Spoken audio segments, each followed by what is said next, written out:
Olá, eu chamo-me Carlota Sacoto, sou psicóloga clínica desde 2005, sou professora de Português Língua Estrangeira e Português Língua de Herança e sou fundadora de uma iniciativa de promoção da língua portuguesa como língua de herança para crianças em idade pré-escolar em Varsóvia.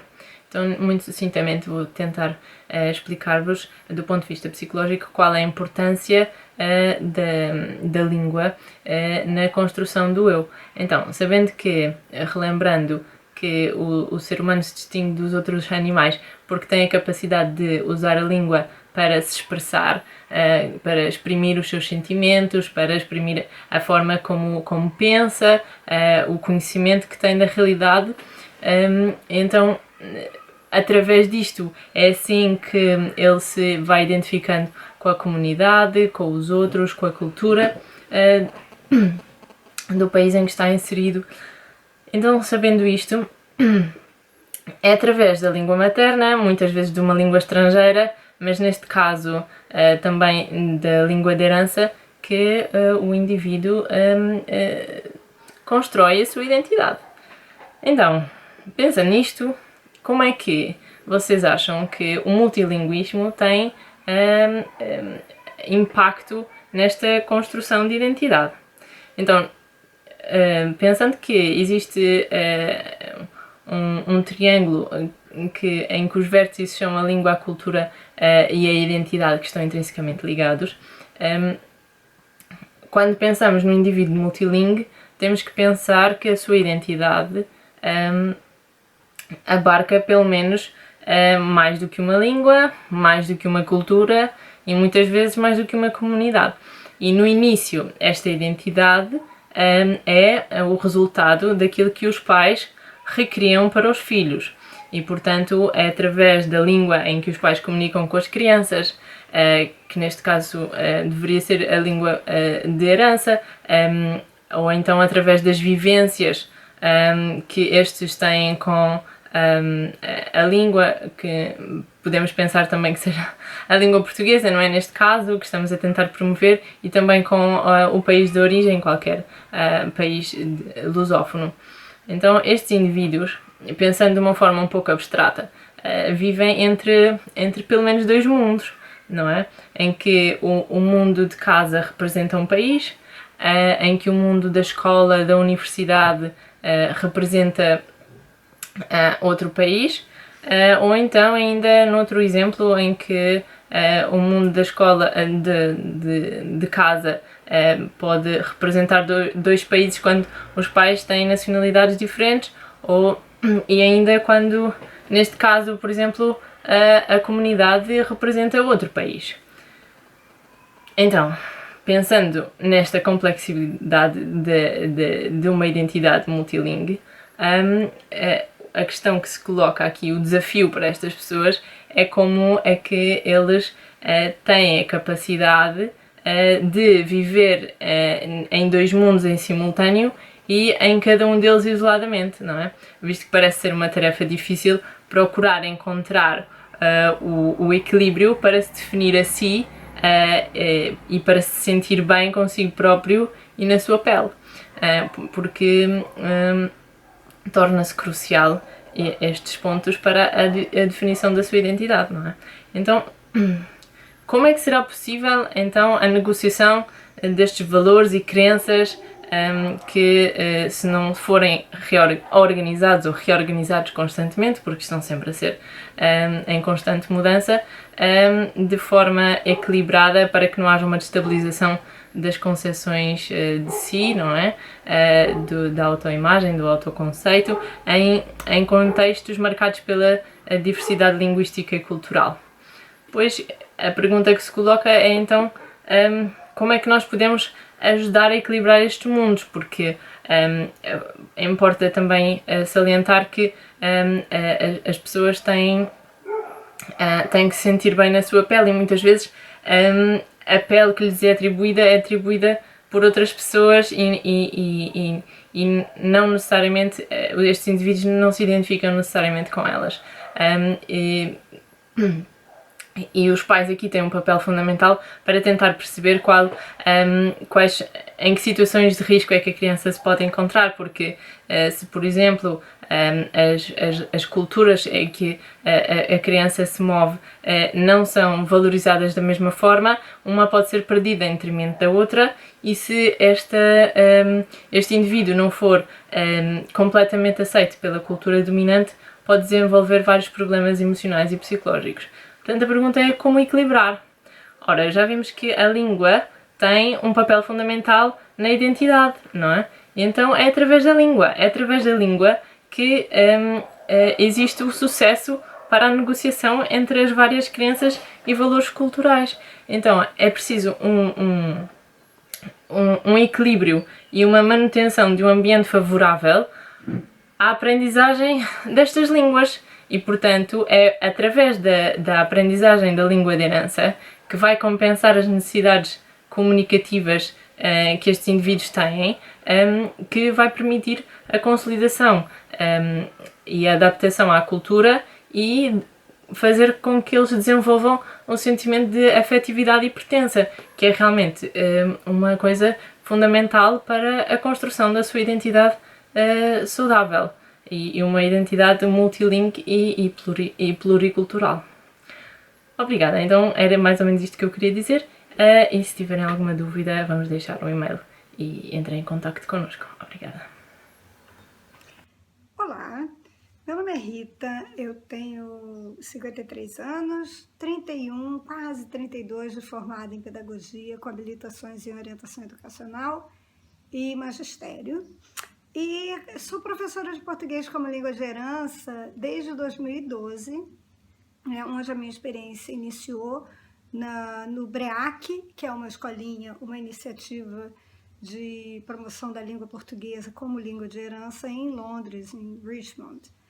E lá eu dava aulas para um grupo de crianças entre os 11 e 15, 16 anos.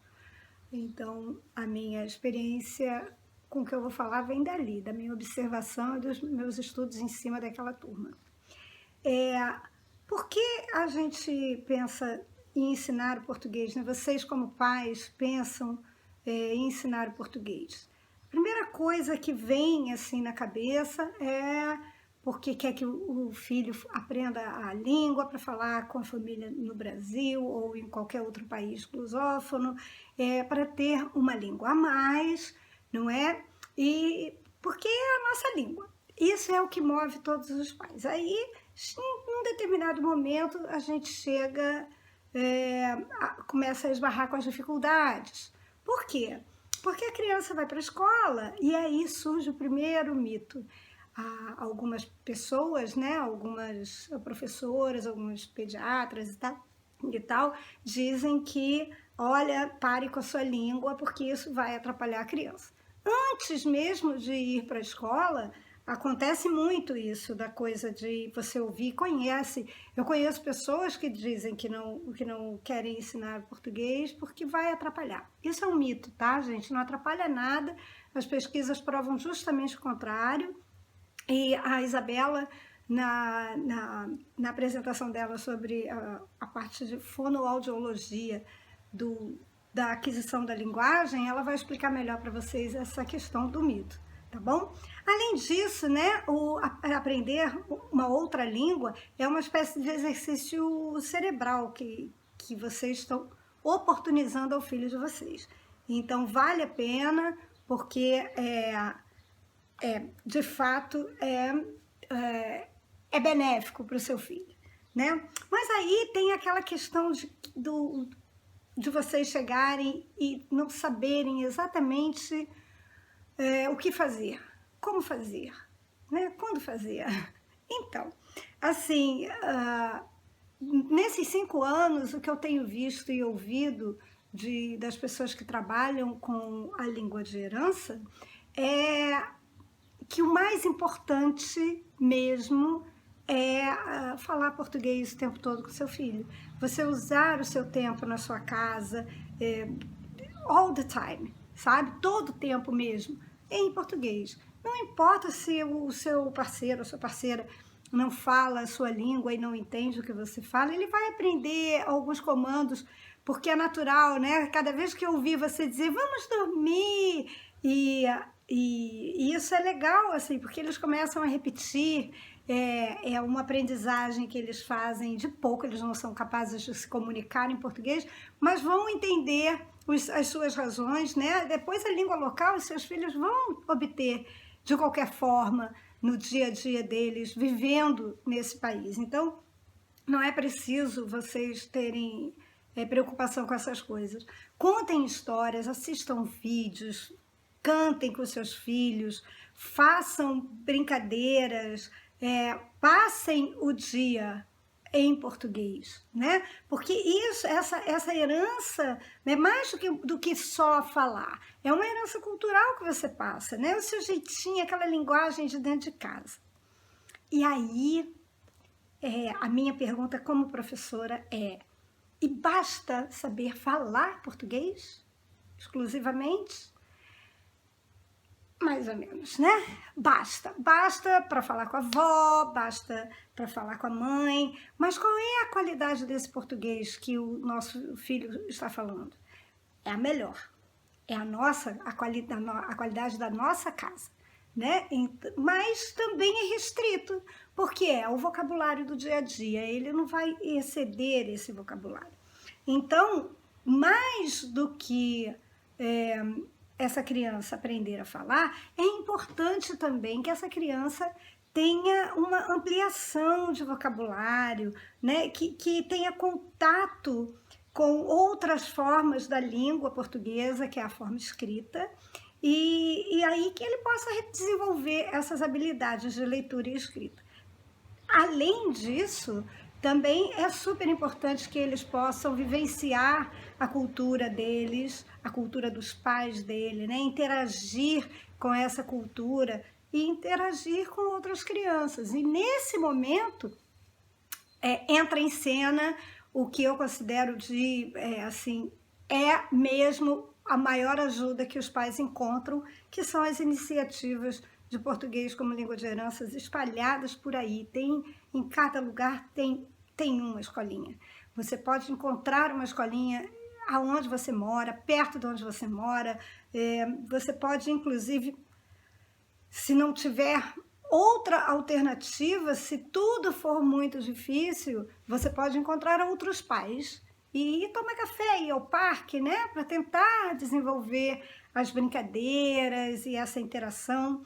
Então, nesse momento, é importante que as suas crianças, desde o início, desde bem novinhas, comecem a participar de atividades em língua portuguesa oferecidas por essas iniciativas, até porque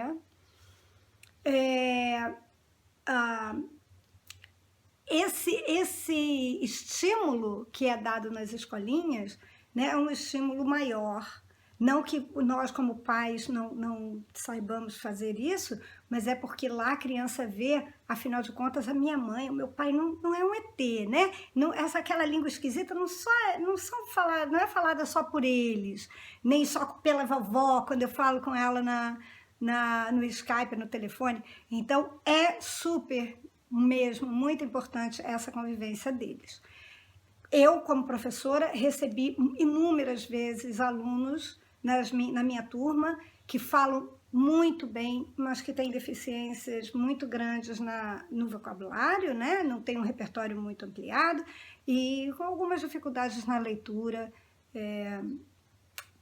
porque aprendem a falar, mas não dão prosseguimento a essas coisas. O que o seu filho vai ganhar com isso tudo? Ele vai ganhar um sentimento muito grande de pertencimento à sua cultura, à cultura dos seus pais. Eu costumo dizer, eu sou portuguesa por sentimento, por sangue, mas muito, muito mais porque vivi essa cultura dentro da minha casa. Obrigada por ter participado do nosso projeto e qualquer dúvida é só perguntar e a gente esclarece, tá bom? Beijo! Olá, meu nome é Isabela Gomes Perrucci, eu sou fonoaudióloga há aproximadamente 12 anos, me formei em 2005 na USP de São Paulo. Atualmente resido na Suíça há mais ou menos 3 anos e trabalho em 2 iniciativas promotoras de língua de herança.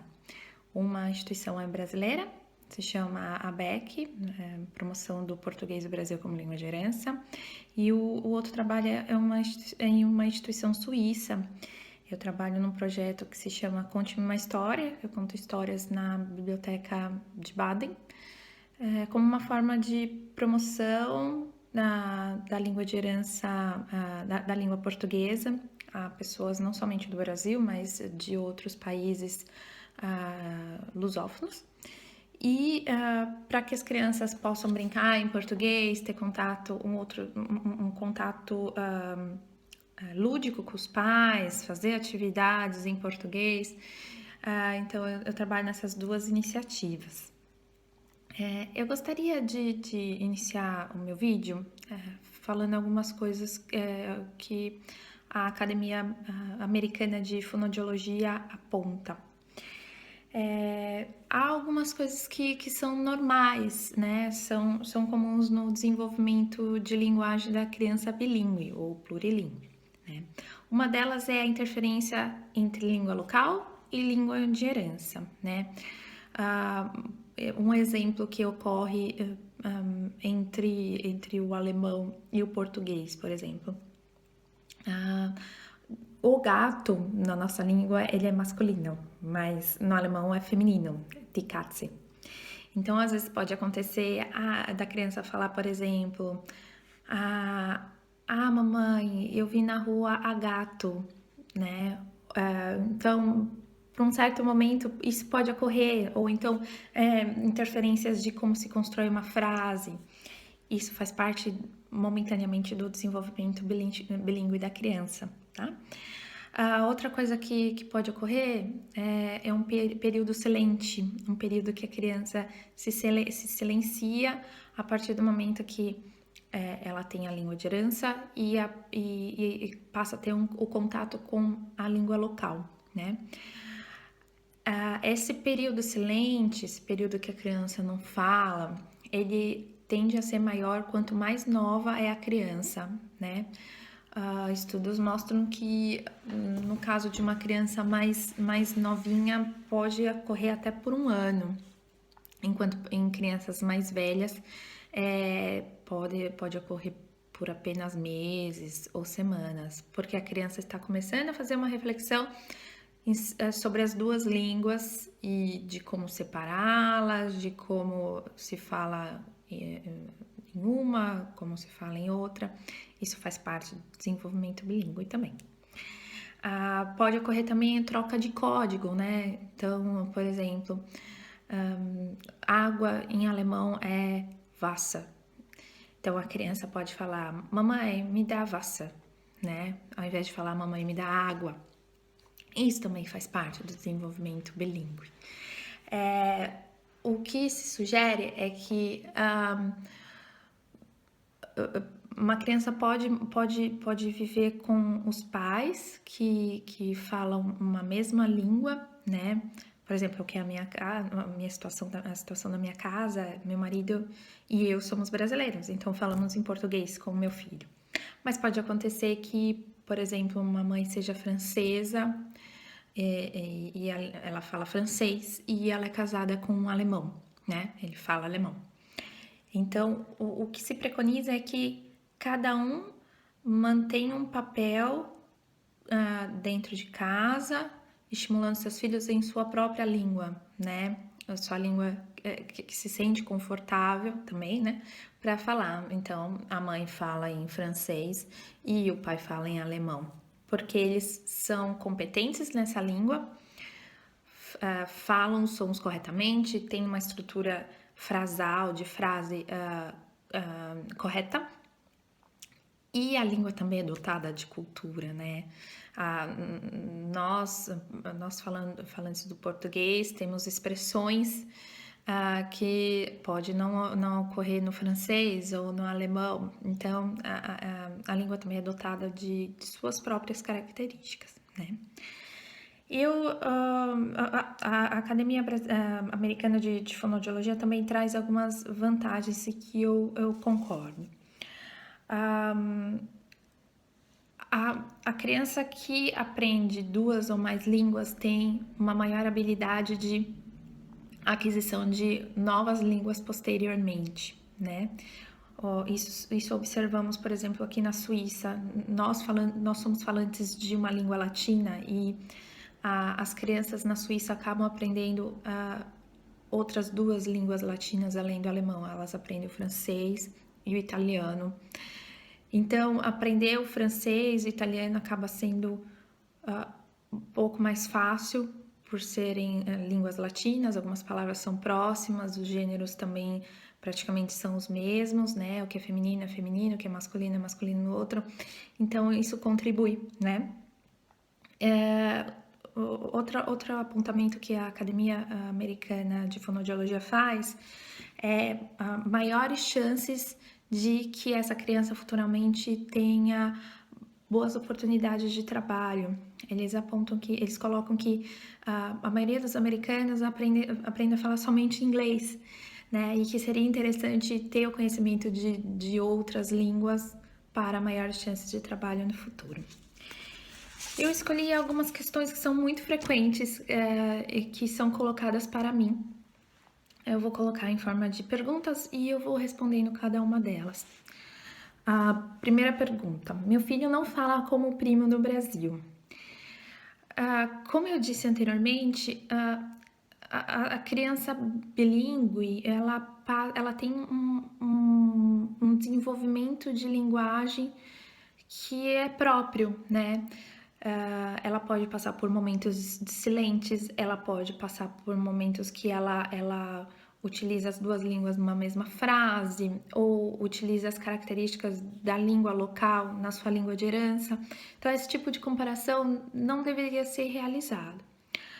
Ao mesmo tempo, se uma criança não fala corretamente, por exemplo, o português, que é a sua língua de herança, né? E quando vai para Angola, não pode de repente não falar determinadas palavras corretamente, deve-se pensar que ela tem uma capacidade linguística de 2 línguas. Isso é muito importante, né? Então, ela fala o português de Angola, mas ao mesmo tempo ela também fala o inglês ou fala o francês, né?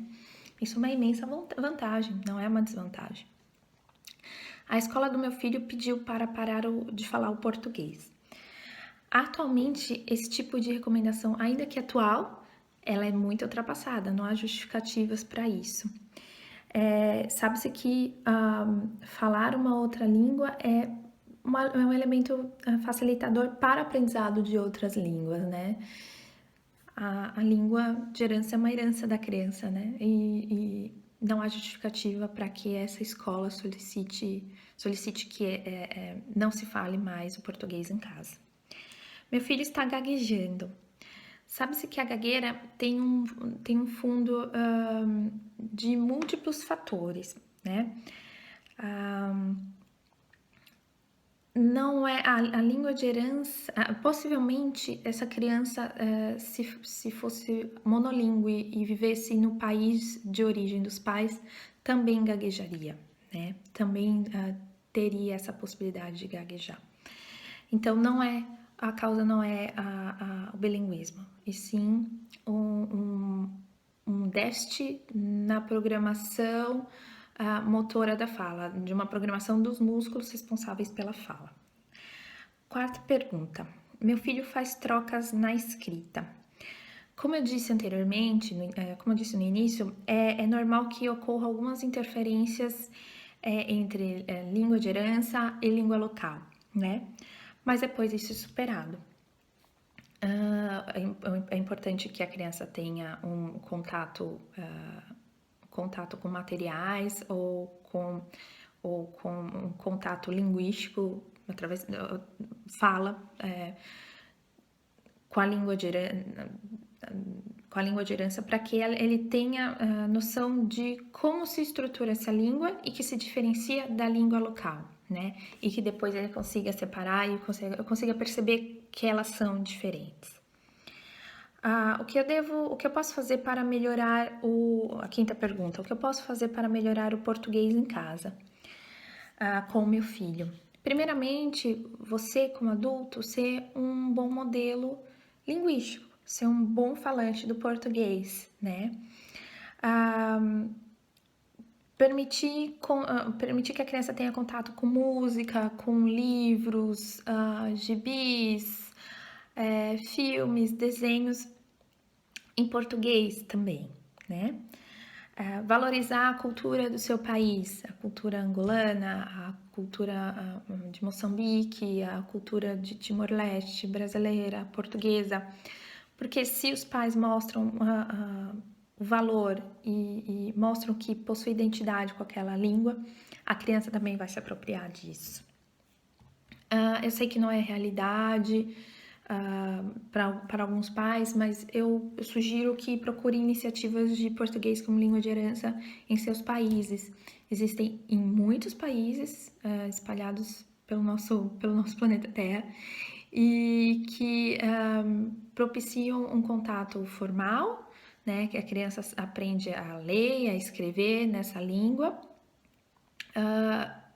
propiciam que ele tenha contato com outras crianças, outros indivíduos, né, e que saia do ambiente familiar, o ambiente domiciliar de aprendizado dessa língua. Ele se amplia, né, possibilita outras conexões, outros tipos de comunicações com as pessoas. No final do nosso trabalho, eu vou disponibilizar o meu e-mail. Caso queiram entrar em contato comigo, tirar outras dúvidas, eu estou à disposição. Eu agradeço muito a participação de todos vocês no nosso trabalho. Por favor, me escrevam se precisarem, ok? Obrigada. Tchau.